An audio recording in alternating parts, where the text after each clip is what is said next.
అర్జున్ జీవితంలో పెద్ద పరీక్ష శివుని మౌన బోధ నిజమైన శివభక్తి అర్థం. హరహర మహాదేవా.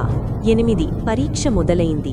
ఉద్యోగం వచ్చిన తర్వాత అర్జున్ జీవితం సెట్టయిపోయిందని అనుకున్నాడు. కాని శివుడు ఎప్పుడూ సులభమైన దారిలో శిష్యుణ్ణి నడిపించడు, అతన్ని బలంగా మార్చే దారిలో నడిపిస్తాడు. కొన్ని నెలలకే ఆ కంపెనీకి నష్టాలు రావడం మొదలయ్యాయి. ఉద్యోగుల తొలగింపులో మొదలయ్యాయి. ఒక ఉదయం అర్జున్కు కూడా నోటీసు వచ్చింది.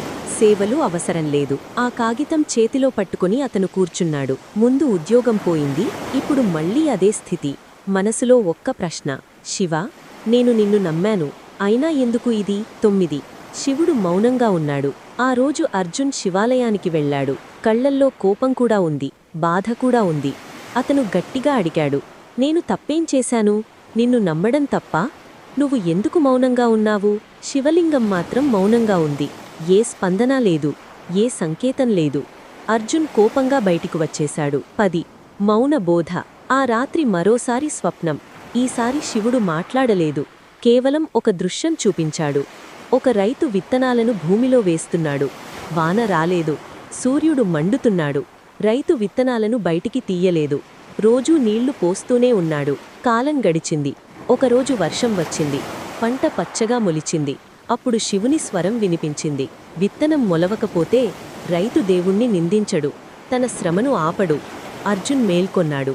కళ్లల్లో కన్నీళ్లు. అతనికి అర్థమైంది, శివుడు మౌనంగా ఉన్నప్పుడు కూడా బోధిస్తున్నాడని. 11 నిజమైన శివభక్తి.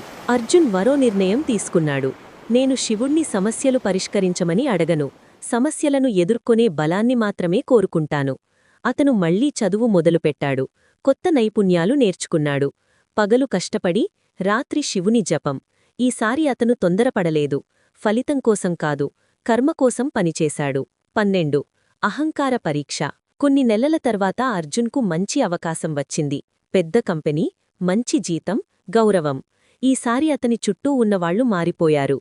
అతన్ని పొగిడేవాళ్లు పెరిగారు. ఒక క్షణం అతని మనస్సులో అహంకారం చెలరేగింది. ఇది నా ప్రతిభ వల్లే.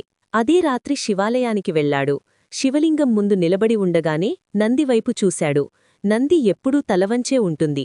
అర్జున్కు అర్థమైంది, ఎంత ఎత్తుకు వెళ్లినా తలవంచడం నేర్చుకోకపోతే శివభక్తి అసంపూర్ణం. 13 మారిన అర్జున్. ఇప్పుడు అర్జున్ విజయాన్ని అనుభవిస్తున్నాడు. కాని అతను మారిపోయాడు. ఇతరులను తక్కువగా చూడడు. తన బాధలను శివునిపై నెట్టడు. బాధను కూడా గురువుగా చూస్తాడు. అతని నోట ఎప్పుడూ ఒక మాట, శివుడు నన్ను కాపాడలేదు, నన్ను తయారు చేశాడు. 14 శివుడి నిజమైన ఆశీర్వాదం.